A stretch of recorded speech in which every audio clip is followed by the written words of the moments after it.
Grace and gratitude, family. This is Face the Nation at Bold and Unchained, and it's so good to see you all again today. I was just a moment late. I was really trying to set up the YouTube streaming. You know how you see everybody with their picture in the corner, and you can see whatever they have. Their content on the rest of the screen. But I'll figure it out and be able to get that. But this here is for entertainment purposes. I mean, education purposes. And I'm working on a disclaimer. Use Chat GPT, y'all. It helps out a lot. Tonight we're going to watch just a small clip. Yeah, I got so much to do and stuff. I really need to be trying to put all this together. But tonight we're just going to watch a small clip. Very, very powerful, though they all are. And then we still are going to read Red Summer. We're going to finish Red Summer. Yeah, we're going to read Red Summer. Hopefully we'll be done with it in maybe a week. We like reading 2 chapters a night now. Next week we'll go to 3 chapters. And hopefully my reading will get better. And then after this, I don't know what we'll read. Maybe Underground Railroad. The video we watched last night did mention the Mayflower, and it just so happens we have the Mayflower. So, we just have a lot of studying to do so that we can catch up, with our people so that we can get on code. We have a lot of literature that we are going to be reading to catch up. Past literature that's very, very important for, our people and stuff. I know they say we don't like to read, but baby, we love to read. You know what I'm saying? And that's, if you ask me, I am. If you ask me. And we're gonna do some reading and stuff, and hopefully we can read together. you know I do have a surprise coming up, and I had that first surprise, which was lift every voice, but I have another surprise for everyone, and I'm trying to put it together now, but it may take me a few more days to do that. But anyway, let's get to it without further ado and delay of love. Let's get started with our video. And again, all the videos that we're watching at the beginning of our readings, they are concerning Red Summer. I don't want to confuse anyone. We are starting with Red Summer because this is the hurt. I think this is that I have in my book, in my library. I think this is probably the first book that I can contribute, that we can contribute, that sheds light on the hurt that we as a people aren't healed from. Maybe someone else have another book before 1919. I'm sure somebody do, and we can use that. They can read. Hey, you can send me some uh, chapters and stuff, through inbox, and that way I can get on your live and I can read with you too. But anyway, let's get to this here. We don't want to be all night again. We will. But, okay. Nurturing wounds from a brutal. Sorry. Reeling from the unprecedented devastation of a global pandemic, nurturing wounds from a brutal military victory abroad, struggling to accommodate demobilized soldiers into a slumping economy fraught with heated competition for jobs, Jim Crow's separate but equal policies endorsed by the President of the United States himself, now firmly in place as the law of the land, white supremacists targeted terrorist attacks on an all too familiar scapegoat. In another epidemic, Black citizens found themselves on the lethal end of an outbreak of racial violence in 1919, so horrific that the civil rights leader James Weldon Johnson called it the Red Summer. The events unfolding across the United States today, in the wake of the brutal murder of George Floyd, are an eerie repetition of events that marred the history of race relations in this country almost exactly a century ago. African American soldiers returned from noble service in Europe during World War I, fully expecting that their sacrifices to their country would at long last entitle them to their full rights as equal citizens. Instead, the uniforms they wore literally became targets on their backs. W.E.B. Du Bois famously said that we returned from fighting, we returned fighting. We saved democracy overseas and we're going to save it in the United States. That didn't happen. Between April and November of 1919, with the country devastated by an influenza pandemic known as the Spanish flu, racial unrest rolled through the South, the North, and the Midwest, where the Great Migration was just unfolding in its earliest years. The migration, of course, had transformed large parts of the North and the West. In 1915, there were hardly a few black people in Chicago. By 1919, 1.2 million people have spread themselves across the map. This demographic transformation of the color of the urban North, coupled with the stresses of the post-war economic downturn, combined to create the volatile conditions under which African American workers conveniently became magnets for white resentment and fear. The pushback was fierce. Chicago was racked by fights along a dividing artery between one population and the other. Hundreds of people are dead. Cities are smoldering. It was one of the most vicious, virulent, and violent race riots in our nation's history. Small towns were also shaken by race-fueled violence. In Elaine, Arkansas, for example, white vigilantes joined plantation owners, sheriffs, deputies, and even state officials to battle what they called an uprising. Hundreds of black sharecroppers were murdered merely for trying to form a union. Yet in the aftermath, a grand jury callously indicted more than 100 black women and men for their so-called crimes. Of course, racial violence was anything but new in the America of that time. Still, amid the fallout from the Great War, the rising generation, calling themselves New Negroes, was not about to fold their tents. Instead, Red Summer saw black Americans not only picking up arms to defend themselves, but also utilizing political organizations like the NAACP to challenge the violence in Congress, in the courts, in the media, and on the streets. In If We Must Die, the poet Claude McKay captured the tenor of the times in his immortal call for defiance in the face of tyranny and terror. What though before us lies the open grave? Like men will face the murderous, cowardly pack, pressed to the wall, dying, but fighting back.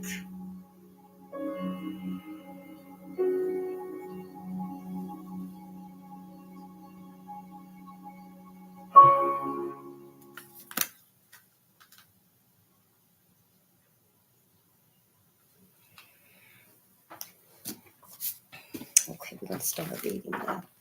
Last night we ended up reading a chapter that we had already read, but it was fine. Okay, this is. Oh, how about this? Oh, dang. Well, we don't need it because I don't know who's gonna pop up.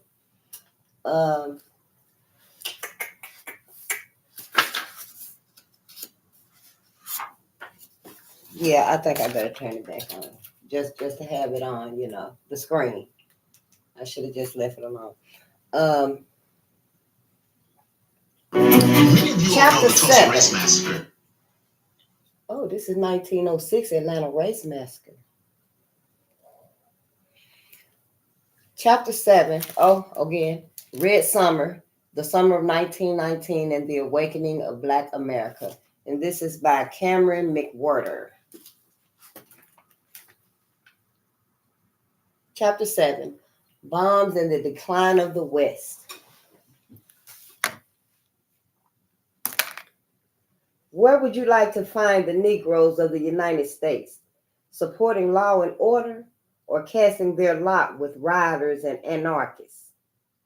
Moorfield Story, June 1919. Shortly after 11 p.m. on June the 2nd, 1919, Carlo Valdenosi walked up to the darkened front door of the house on R Street in an upscale neighborhood near DuPont Circle in Washington. Valdenosi, an anarchist in his 20s, carried a bomb made of nitroglycerin, along with a pamphlet declaring war on capitalism and the government. The house was the home of A. Mitchell Palmer, Woodrow Wilson's Attorney General. Palmer, dressed in his pajamas, had just finished reading in a front study on the second floor. His wife and daughter were in bed. At 11:15, Palmer switched off the light to go to sleep when the bomb exploded, destroying the front of the house, showering Palmer with glass and hurling a stuffed elk's head across the study. The blast shattered windows and doors throughout the neighborhood. Franklin Delano Roosevelt, then Assistant Secretary of the Navy and living across the street, ran over and found a flummoxed Palmer wandering the front yard. The explosion so overwhelmed Palmer, Roosevelt recalled, that he reverted to using the arcane thee and thou of his Pennsylvania Quaker childhood. Valdenosi was blown to butcher's meat, as one witness of the carnage put it. Guts and bones showered the neighborhood. Valdenosi's spinal column crashed through the bedroom window of the son of the Norwegian minister living houses away. Investigators speculated the anarchist tripped on the front walkway while leaning over to place the bomb. The detonation was the most dramatic of 10 bombs exploded in 8 cities across the country that night. Judges, legislatures, and a Catholic church were targets. The bombings and earlier attacks in May did not hurt many people, but did minor damage overall. Only Valdenosi died. The bombings were orchestrated by a group of Italian anarchists dedicated to using terror to overthrow the government. No evidence exists that the group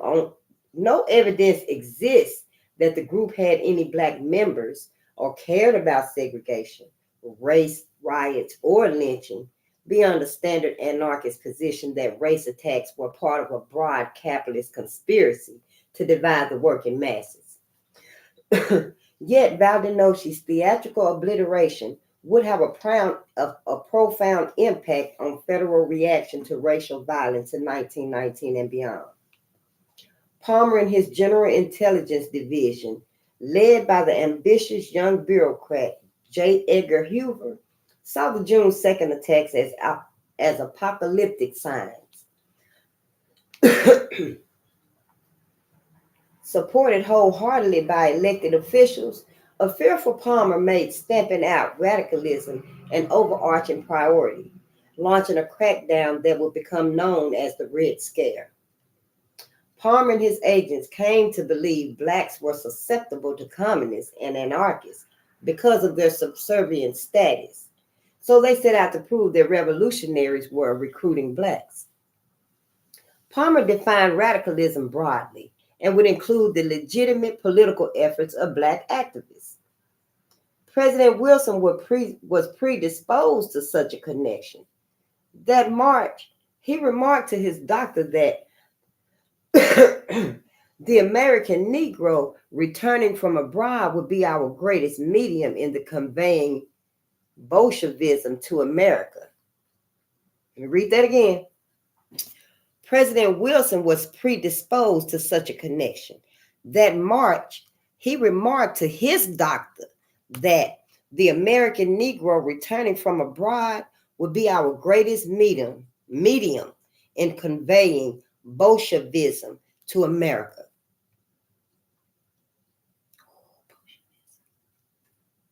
Black American soldiers were being treated as equals by the French, he worried, and it has gone to their heads.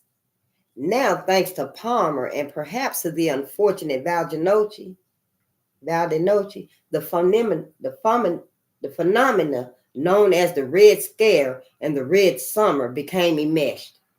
Soon, Palmer and his staff were loudly exaggerating the influence of a small number of blacks who supported communism, the international workers of the world, and similar causes as evidence of a broad conspiracy. Also, many in the press believed black political activism and radical terrorism were connected.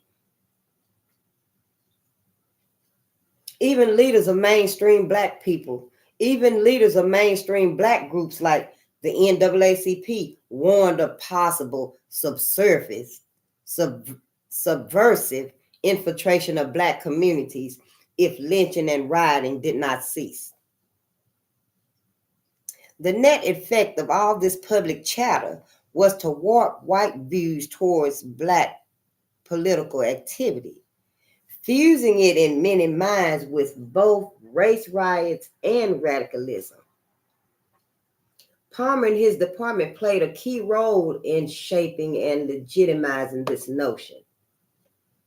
Alexander Mitchell Palmer, born in 1872, was a progressive Democratic congressman from eastern Pennsylvania and a strong Wilson supporter.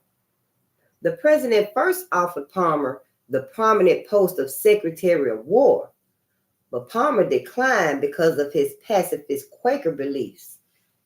In 1917, Wilson appointed him alien property custodian, making him responsible for finding enemy financial assets. Palmer excelled, seizing millions of dollars in German bank accounts and real estate for the United States government. In spring 1919, Attorney General Thomas W. Gregory resigned, and Wilson put Palmer in that post. At first, Palmer took a more tempered approach than his predecessor to anti-sedition laws. Gregory had discussed arresting thousands of radicals, but Palmer stopped such talk when he took over the post on May the 5th. He also broke ties with the reactionary anti-immigrant American Protective League, a move that infiltrated conservative Democrats, a move that infuriated conservative Democrats. Palmer openly supported the NAACP's anti-lynching effort as an attendee of its New York conference in May. Yet the bombing of his home changed him, and undermining leftist movements became his crusade. Yet the bombing of his home changed him, and undermining leftist movements became his crusade. Within 2 weeks of the bombings, Palmer urged Congress to pass the peacetime law, banning all seditious utterances and publications. Dozens of legislators introduced similar bills. To many, Palmer became a frightening caricature, a paranoid subverting democracy while claiming to try to save it. The next year, the conservative Chicago Tribune ran a political cartoon titled A. Mitchell Palmer, Out for a Stroll, in which a perspiring Palmer rushed through a park where everyone, including little old ladies and babies in prams, had the bearded countenances of revolutionaries. The man who once turned down a cabinet position because of his pacifism became known as the Fighting Quaker. Black activists initially saw Palmer as a highly placed ally. As Attorney General, Palmer could have promoted anti-lynching legislation or pushed to protect Black civil rights. Instead, less than a month after attending the anti-lynching conference, Palmer irrevocably shifted course. Black civil rights fell off Palmer's agenda just as the summer's wave of racial violence got underway. But the government's interest in the writings and meetings of Black political activists sharply increased. When Palmer issued a report on subversives to Congress some months later, it cited the Crisis and other Black publications as evidence that radicals had infiltrated organizations like the NAACP.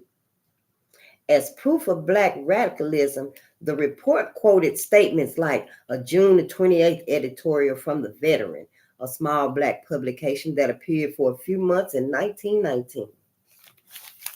And it said, the race man who determines that if he must die at all by the hands of the mob, he will die game, makes an incalculable contribution to the majesty of the law. The race man who determines that if he must die at all by the hands of the mob, he will die game, makes an incalculable contribution to the majesty of the law. The editorial read, in essence, federal officials considered it seditious to argue Blacks should defend themselves from deadly attack. During the war and after, some Blacks, including soldiers, did join radical groups now. Several Harlem-based Black activists already identified with socialism, including A. Philip Randolph, editor of The Messenger, and Cyril Briggs, editor of The Crusader. Some went further, embracing political agendas like communism, anarchism, and anarcho-syndicalism. Many more would join such groups in the early 1920s, when the Communist Party and others made a concerted effort to recruit Blacks. But during 1919, Blacks did not join such movements in significant numbers. Black workers felt inhibited from participating in radical politics or the broader labor movement because of strains between non-union Black workers and unionized white workers. Though historians have focused much attention on Black radicals, their numbers were small and their influence minimum during this period. But reality played a small role in the Justice Department's investigations of Black political organizations and publications during the Red Summer. Now, see, this here's the Justice Department. Federal agents poured over the Messenger and the Crusader, searching for hints of Bolshevism's sinister hand guiding America's more than 10 million Blacks. I'm going to find a dictionary and keep it beside me. In truth, both publications were understaffed, sloppily edited, and poorly distributed. Circulation for both was minuscule compared to the Crisis and the Chicago Defender. Hubert Harrison, a leading socialist Black agitator, formed the Little League in 1917 as a radical Black political party and launched a newspaper, The Voice, as its party organ. The newspaper quickly folded, and by mid-1919, the League itself collapsed. Briggs, editor of The Crusader, relished the attention of federal agents and congressional committees in 1919, but he had few supporters outside of Harlem. One white socialist bemoaned the lack of Black participation in leftist causes in a private letter in May of 1919. There's a great need for missionary work among all people, and especially among colored people. Unless we make headway with the Negroes, the capitalists may use them in time of a social revolution. Recruiting Blacks was beyond the capacity of leftist groups. From May through August of 1919, leftist parties in the United States were in turmoil. John Reed and others bolted from the Socialist Party to form the Communist Party and the Communist Labor Party to form the Communist Party and Communist Labor Party. The head of the Socialist Party, Eugene Debs, was serving a lengthy prison term for sedition. Federal agents were rounding up leftist organizers for incarceration and deportation, and trade union members still harbored deep prejudices against Blacks, whom they considered scabs and management tools. The international workers of the world took a consistent stand against racism and launched an effort to recruit Blacks in 1919, but the group was declining as a force in the labor movement. Black leaders spoke kindly about the IWW, but most Blacks did not consider joining. Crisis editors wrote in June that they respected the Wobblies, but stressed, we do not believe that the methods of the IWW are today feasible and advisable. Historian David Levering Lewis has noted that Du Bois and the NAACP were civil rights militants, not social revolutionaries, defenders of the Constitution, not exponents of class war. But in some instances, the NAACP and other Black advocates tried to use this fear of Bolshevism to gather support. During May and June, NAACP speakers warned that if whites did not end violence and segregation, Blacks would turn to radicalism. On June 9th, Moorfield Story traveled to Columbia, South Carolina, and delivered the keynote address for the opening of Pettigrew College, which housed an all-white University of South Carolina's law school. Where would you like to find the Negroes of the United States? Supporting law and order, or casting their lot with rioters and anarchists? He asked the audience. If things go on as they are going, what do you think is likely to be the outcome? The worm will turn.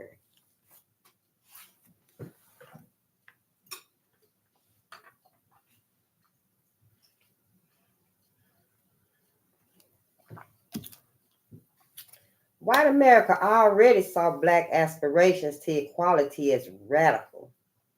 White America already saw Black aspirations to equality as radical because in their minds, the concept of racial equality was radical. By the summer, two forms of racialism were entwined in American society, one ancient and one pseudoscientific. The one form, going back centuries, presented Blacks as inherently inferior to whites in manifold ways. Since slave ships first carried shackled Africans to the colonies in 1619, the idea of Black inferiority permeated American society. With slavery gone, this notion continued, flourishing from the end of Reconstruction in the 1870s through the Great War. And bear with me now, in 1919, representations of Blacks as lazy, stupid, lecherous, and dishonest were everywhere in popular culture.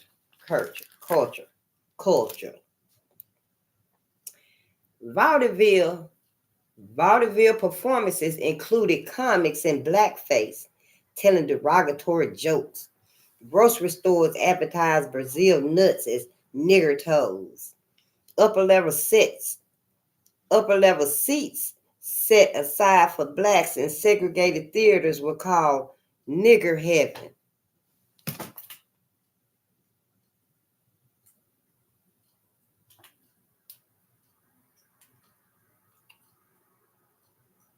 Vaudeville performances included comics in blackface telling derogatory jokes.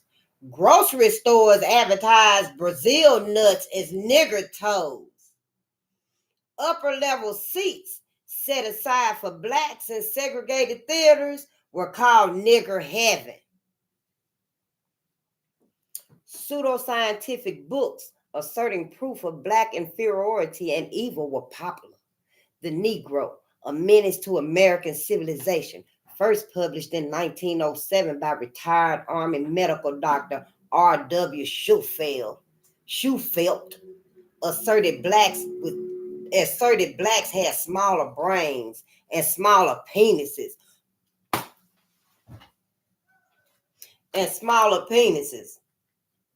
and were prone to rape.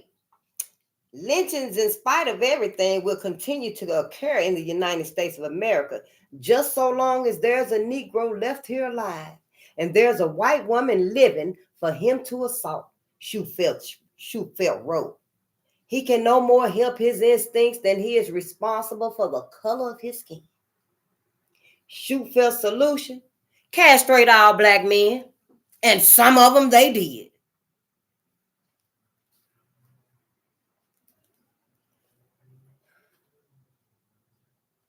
Another book was Charles H. McCord's The American Negro as a Dependent, Defective, and Delinquent, published in 1914.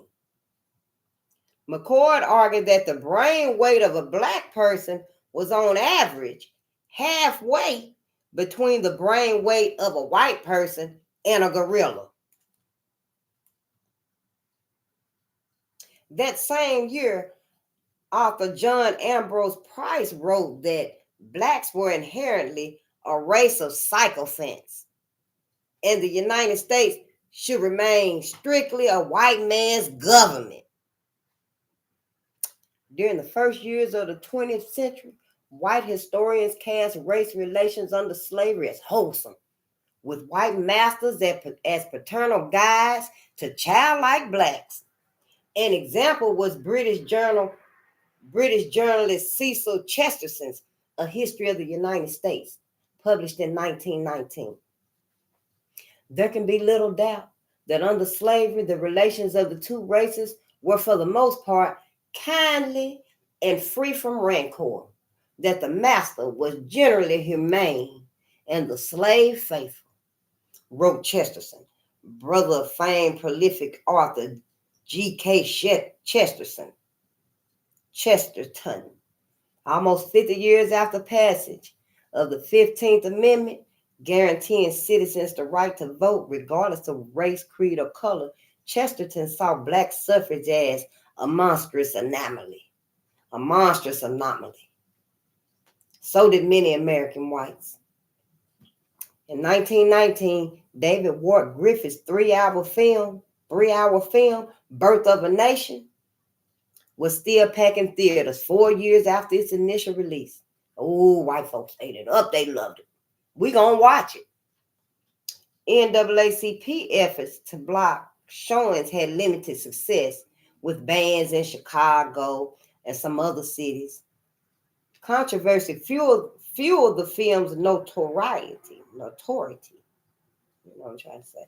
Starring Lillian Gish, it was based on the best-selling 1905 novel, The Klansman, by Thomas Dixon Jr., replete with black rapists, carpetbaggers, Bengalis, and heroic white Southerners. In the penultimate scene of the film, blacks come out of their cabins on election day, only to be met by armed Klansmen who force them back into their hovels. It is presented as the triumph of virtue. President Wilson saw the movie in a private showing with Griffith in the White House.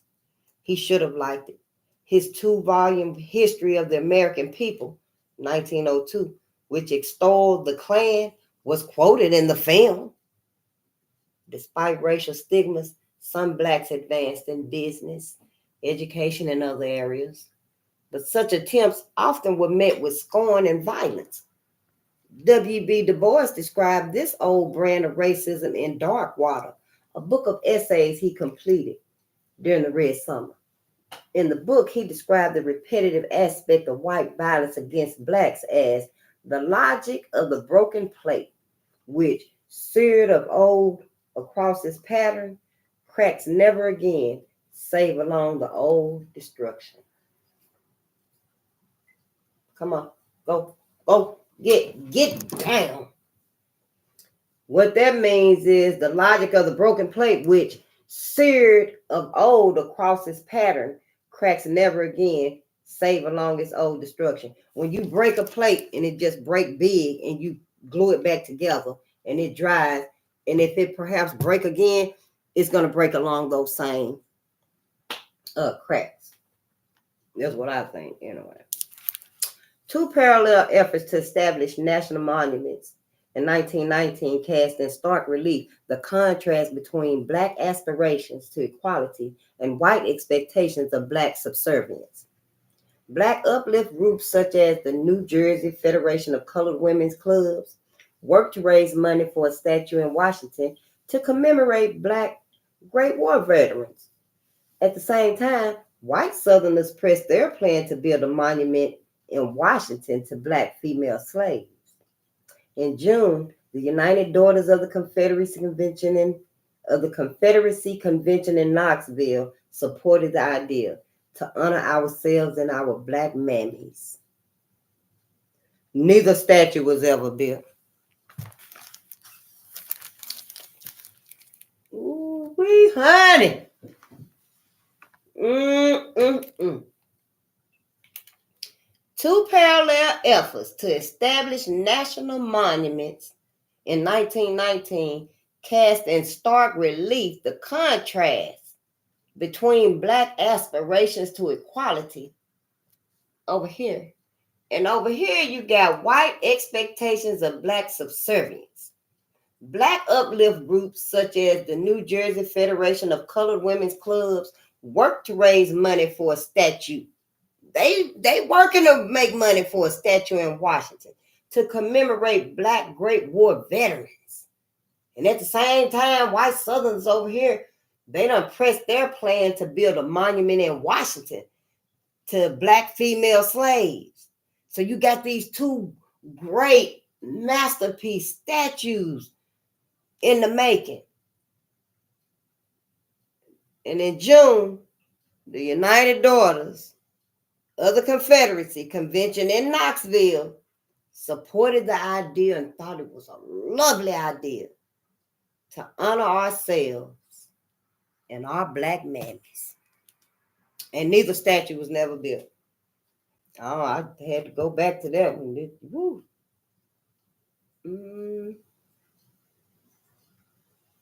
The other, newer form of racism that circulated in 1919 was grounded in pseudoscientific notions that evolved in response to decades of heavy European and Asian immigration, recent Black migration to the north, and the ethnic chaos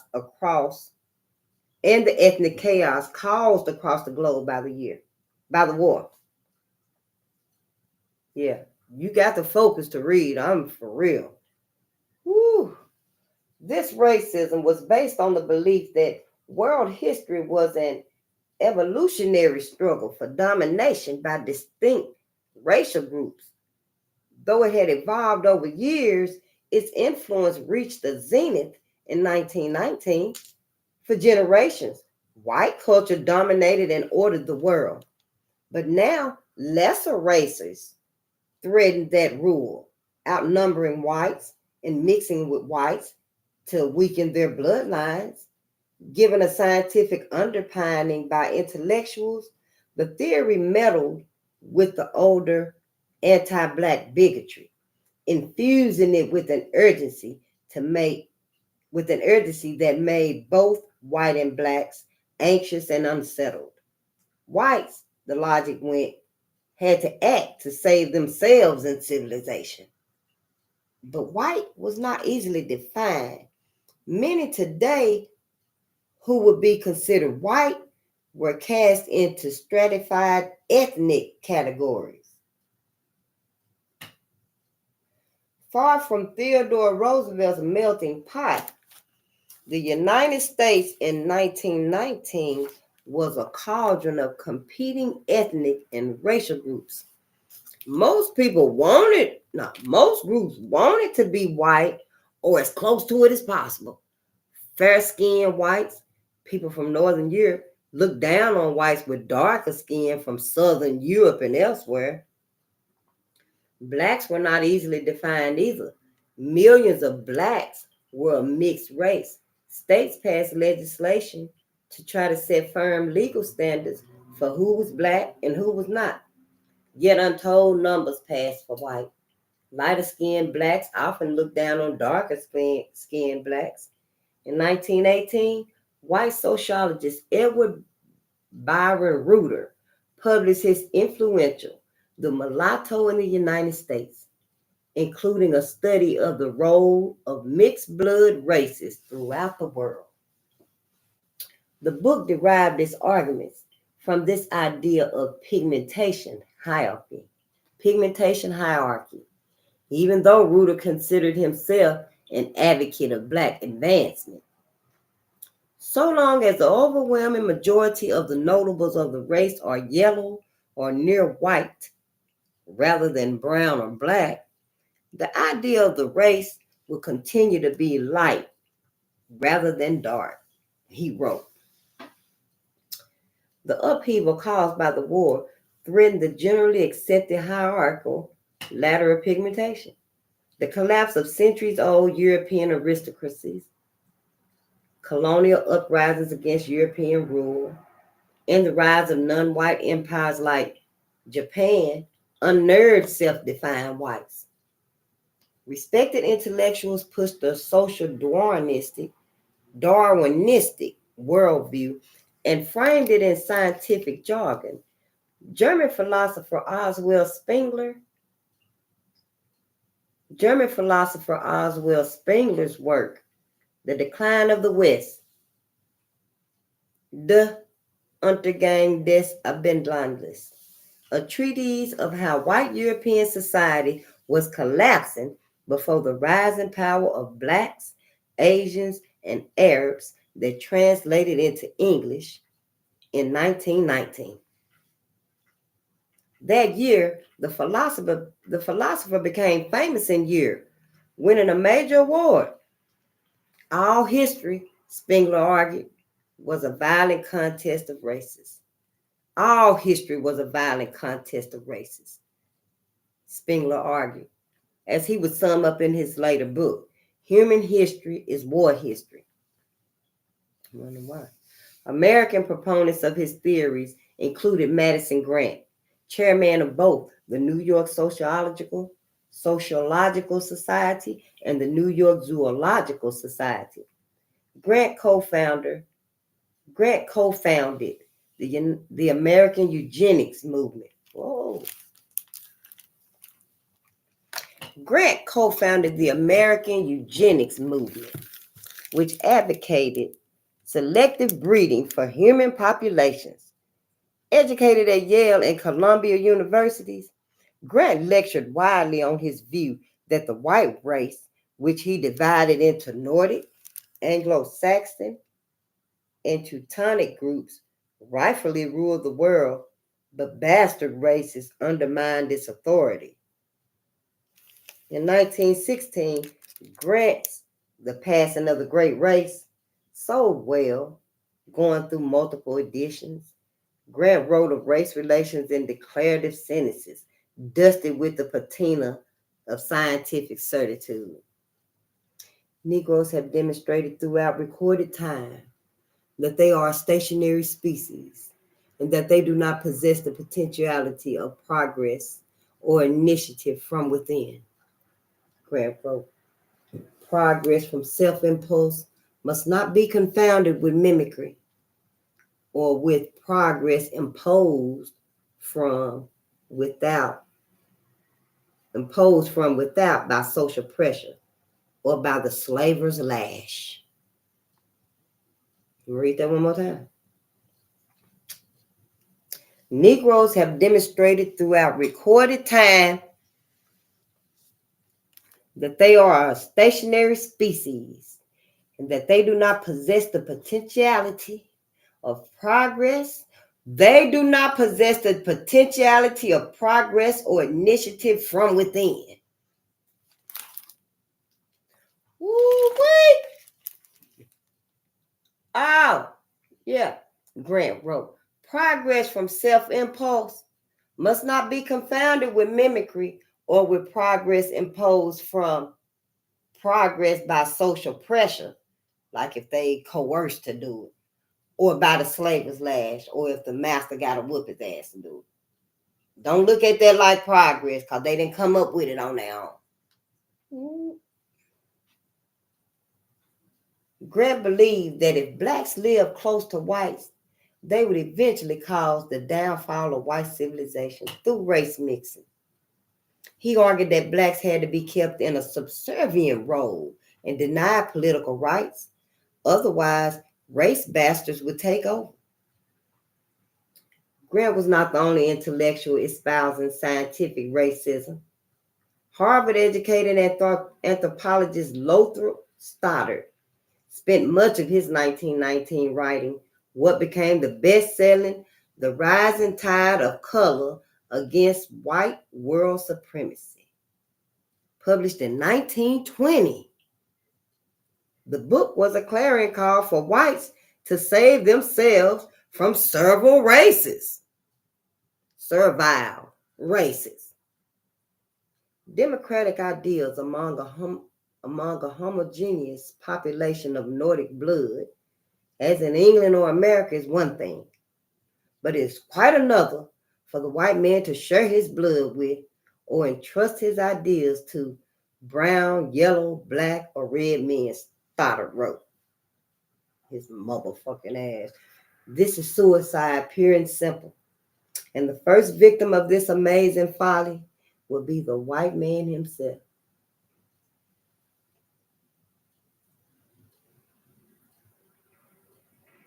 Academics like Columbia University, anthropologist Franz Boas, and others argued against granting Stoddard, but they had little sway on public opinion. George Haynes, the black sociologist, labor expert, and the Urban League's first executive director, acknowledged that Stoddard voiced the attitude of a great many white people toward other races. White fear of losing preeminence pervaded American culture. Popular horror writer H.P. Lovecraft presented race mixing as an abomination. In 1916, Thomas Dixon, author of The Klansman, published another novel, The Fall of a Nation, about mixed race plotters conspiring to undermine American war preparedness.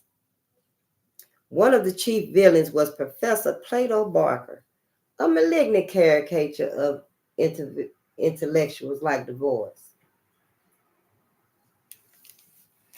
Oh.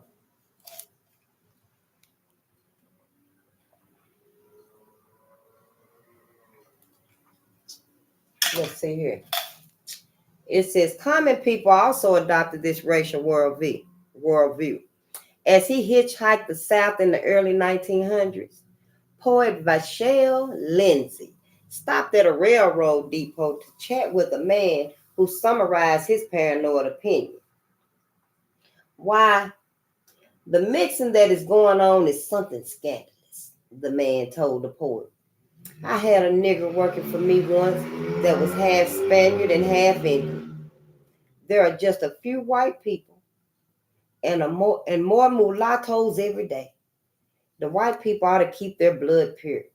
Russians are white people. Germans, Englands, and Americans are white people. French people are niggers. Dagos are niggers. Jews are niggers.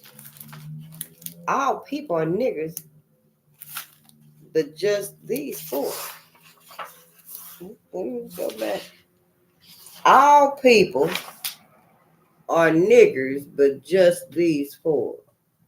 There's going to be a war in 2 or 3 years between all the white people and all the niggers. The niggers are going to combine and force a fight. Japan in the lead. Mm-hmm. Such views, coupled with anxiety over revolution, allowed a xenophobic organization like the revived Ku Klux Klan to thrive. The Klan grew dramatically in 1919 by presenting itself as progressive and patriotic. An advertisement ornamented with skulls and crossbones in a June edition of the Charlotte Observer told whites, join the Loyal Order of Klansmen and you solve the problem of law and order in our Southland. With 1 million men enrolled in the Loyal Order of Klansmen, our land will have peace and security and prosperity. An ex-Methodist preacher, William Joseph Simmons, incorporated the group in 1915 and established its national headquarters in a loft above a downtown Atlanta bank. Simmons was a racist, Simmons was a racist George F. Babbitt.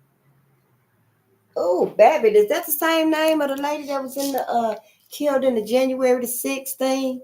You know, the riot on the Capitol or wherever they was at. January the 6th. Babbitt or something like that. Simmons was a racist, George F. Babbitt,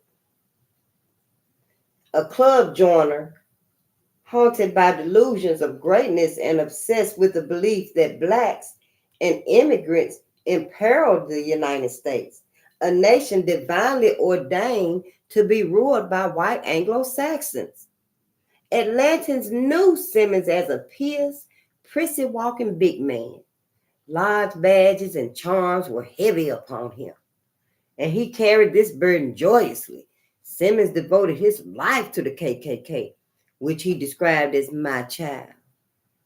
He was born in 1880 outside the small Alabama town of Harpersville, just east of Birmingham, known by friends as Doc because he claimed some medical training. Simmons tried several ventures, including serving as a minister and selling insurance before reviving the KKK. He said he formed the group in response to a spiritual vision of robed horsemen galloping in the sky, followed by a vision of a map of the United States of America. Simmons established his KKK shortly after seeing Birth of a Nation and hearing news of a notorious legend of Leo Frank outside of Atlanta. So y'all finna go to heaven, and you gonna be behind these big old white pearly gates. And Simmons, that same heaven, Simmons is finna be on the horses. He didn't see y'all asses on the horses in heaven. He see him and them on horses in heaven. Y'all ass gonna be behind them gates, picking that big ass cotton that we see in the sky. Mims, to me, make it make sense to me. You better start reading. We got to start motherfucking reading. How is we thinking today? How black people thinking today? I know we always ask how you doing. And that's fine. You can ask. Keep asking it. How you doing? But you know damn well you ain't finna reach over there and help give hardly nothing. But keep asking how we doing. But you also got to ask how is we thinking. Because if we ain't thinking about us, if we ain't thinking about our babies,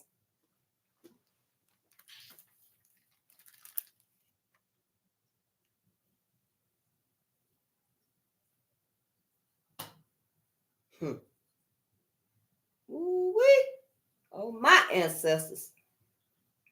Shit. You a lie. Y'all ass talking about going up to heaven. Indoctrination is a motherfucker. I just had 2 sisters tonight. Ooh-wee. Ain't no judgment. Ain't no judgment. But please wake the hell up. Your ass can't even breathe in this burning ass house.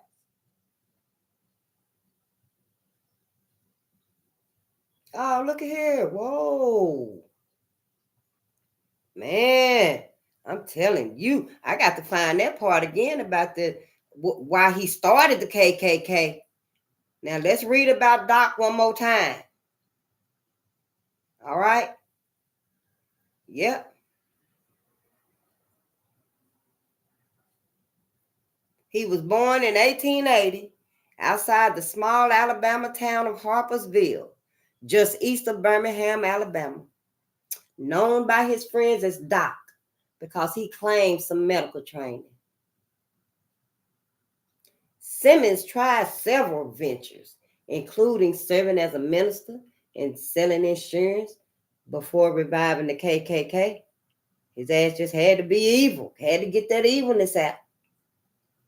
He said he formed a group in response to a spiritual vision of robed horsemen galloping in the sky, followed by a vision of a map of the United States. Simmons established the KKK shortly after seeing Birth of a Nation and hearing news of the notorious lynching of Leo Frank outside of Atlanta that inspired him. On Thanksgiving night in 1915, Simmons and 15 friends hiked up the huge granite outcrop of Stone Mountain, east of the city, and held a ceremony Simmons had contrived. The Klan leaders' Brahminic speeches were strange and flowery. He once described himself as he who traversed the realm of the unknown, wrested the solemn secret of the grasp of night, and became the sovereign imperial master of the great lost mystery. Simmons wrote numerous KKK tracts filled with breathless, confusing puffery. A pamphlet labeled ABC of the Invisible Empire declared the Klan's goals were to shield the sanctity of the home and the chastity of womanhood, to maintain white supremacy, to teach and faithfully inculcate a high spiritual philosophy through an exalted ritualism, and by a practical devotedness to conserve, protect, and maintain the distinctive institutions, rights, privileges, principles, and ideals of a pure Americanism. The KKK's mission was to save the white race and Anglo-Saxon civilization from miscegenation and immigration. Our much boasted melting pot has turned out to be a garbage can in which the nations of the earth dump their refuse, Simmons wrote in disgust. He once described jazz music as the barbaric, meaningless medley of sounds, suggestive of the low and the lewd. You bastard! We come through, spirit. Come through, spirit.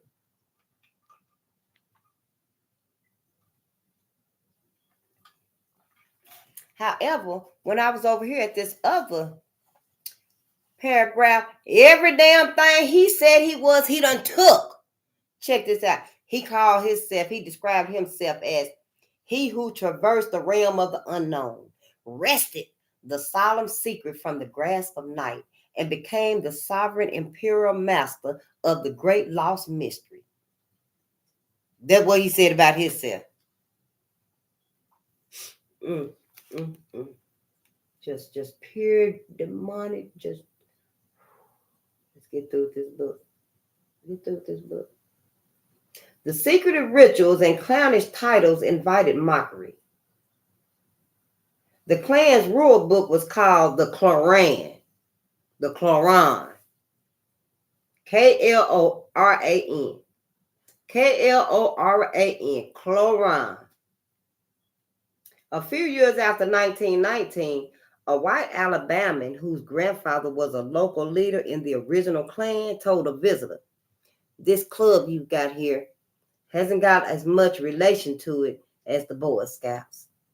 H.L. Mencken held up the new KKK as a prime example of why he called the United States this Eden of clowns. Black America took note and worried about the new KKK. Crisis editors condemned this revival of old-time terrorism and urged blacks not to be cowed. Many whites, however, thought the Klan was just the answer to restoring the country. By June 1919, the KKK grew to several thousand members, mostly in Georgia and Alabama.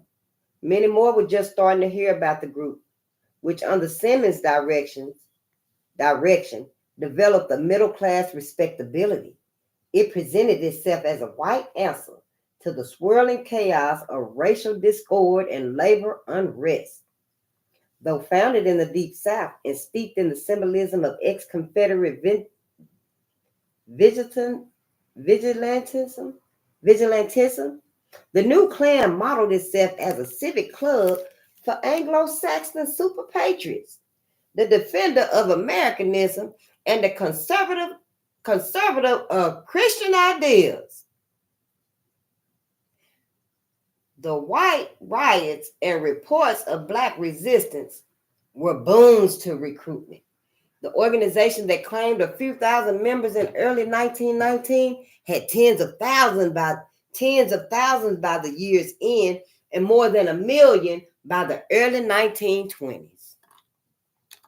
In an exploded world where racial hierarchies were in flux, many whites were as frightened of the darker races as they were of communism. Many saw them as the same thing. In the summer of 1919, Newell Dwight Hillis, a Congregationalist minister from Brooklyn and popular syndicated columnist, attacked Bolshevism on racial and ethnic grounds. Out of 384 rulers of Russia, 2 are Negroes, 13 Russians, 15 Chinese, 22 Armenians and Georgians, more than 300 are Russians or Russian Jews, of which 264 are like Leon Trotsky, apostate Hebrews from New York, Hillis wrote. Carl William Ackerman, a correspondent for the Philadelphia Public Ledger and well-known author, published in 1919 the first English translation of the Protocols of the Elders of Zion, the infamous fabricated tract that claimed a worldwide Jewish conspiracy. In a bizarre merging of fears, ethnic dilution, and communism, Ackerman substituted every use of the word Jew in that tract with the term Bolshevik. Whites were not the only ones to adopt the Spenglerian view of race relations. The most influential black prominent of the pseudoscientific worldview of race competition was a loquacious, energetic, and rotund Jamaican named Marcus Garvey. June 1919 saw the start of his meteoric rise in popularity. My brother. Woo-wee! I know that's right. Marcus Garvey was coming to the rescue. Our cavalry. For us. Yeah, let's keep going. Garvey's politics were a unique amalgam of racialism, race-based entrepreneurism, and imagined imperialism, with himself as the emperor. If whites did not want blacks as equals in their businesses, he argued, blacks should set up their own. If whites did not want them as equals in their governments, blacks should establish their own. Whereas the NAACP and other mainstream groups argued for integrationist approach to black advancement, Garvey argued for separation. Cultures are organisms, Spengler wrote in The Decline of the West, and world history is their collective biography. By 1919, Garvey saw the unified organism of the black race, 400 million strong and stretching from America to Africa, rising to lead human history. Born in 1887 in St. Anne's Bay, Jamaica, the dark-skinned Garvey was politically active in the British colony and in Great Britain. In 1914, he founded the Universal Negro Improvement Association, the UNIA, in Kingston to unite the black diaspora, set up black-run businesses, and create a black-run government of Africa. He admired Booker T. Washington and came to the United States in 1916 to meet him and to lecture. He settled in Harlem, finding work as a printer and lecturing on street corners at night. He befriended black socialists Hubert Harrison and other leftists. Garvey had no interest in socialism or communism, however. Instead, his idea of black advancement involved cooperative businesses and his own autocratic leadership. The East St. Louis riot intensifies his recruiting efforts. In 1918, he had opened a UNIA branch in the United States and established the Negro World, its weekly newspaper. Garvey was a gifted speaker and grandiose man with clear views on race and even sharper visions of his own destiny to lead blacks worldwide. By April 1919, Garvey spoke about creating a black-owned ocean liner called the Black Star Line, a foil to the widely known White Star Line. By June, he began soliciting money from black people to buy shares. On June 27th, the UNIA incorporated the Black Star Line in Delaware. Federal agents started looking at the UNIA, which had members with socialist tendencies. They also looked into Garvey's convoluted finances, a probe that would lead in the early 1920s to his indictment. Get down, Davis. To his early indictment, conviction, and imprisonment. No, they also looked into Garvey's convoluted finances, a probe that would lead in the early 1920s to his indictment, conviction, imprisonment, and deportation. But in 1919, Garvey was still a fresh voice to most Black Americans. His ideas thrilled tens of thousands of us. His separation appealed to many Blacks, and the UNIA grew rapidly. Soon it became a powerful, if lesser, rival to the NAACP. Both organizations grew stronger with each lynching and riot, with each senseless killing reported in the newspapers. Lynchings and race riots all work to our advantage by teaching the Negro that he must build a civilization of his own or forever remain the white man's victim. Why we ain't built it? Garvey once told supporters. The NAACP, with its integrationist view, held the loyalty of most politically active Blacks, but the violence sparked Blacks everywhere, regardless of their affiliations, to read, discuss, write, and act regarding their place in American society. The Red Summer accomplished something its ugly mobs never intended. It ignited a great political awakening that would transform 20th century America. William Pickens, the leading NAACP activist and Black academic, gave speeches in various cities during the Red Summer. In his standard speech titled, "The Kind of Democracy the Negro Expects," Pickens rejected the idea that Blacks were becoming radicalized just because they were becoming political. There is less Bolshevism among the colored people than among the white, because the colored are more humble, more subservient, more used to inequalities, Pickens told cheering audiences. Why they cheering? This new activism was not spurred by Moscow agents, anarchist pamphleteers, or separatists, he argued, but anti-Black violence and Jim Crow restrictions. Brothers, I'll tell you who is the greatest agitator in this country, he said. The greatest agitator is injustice.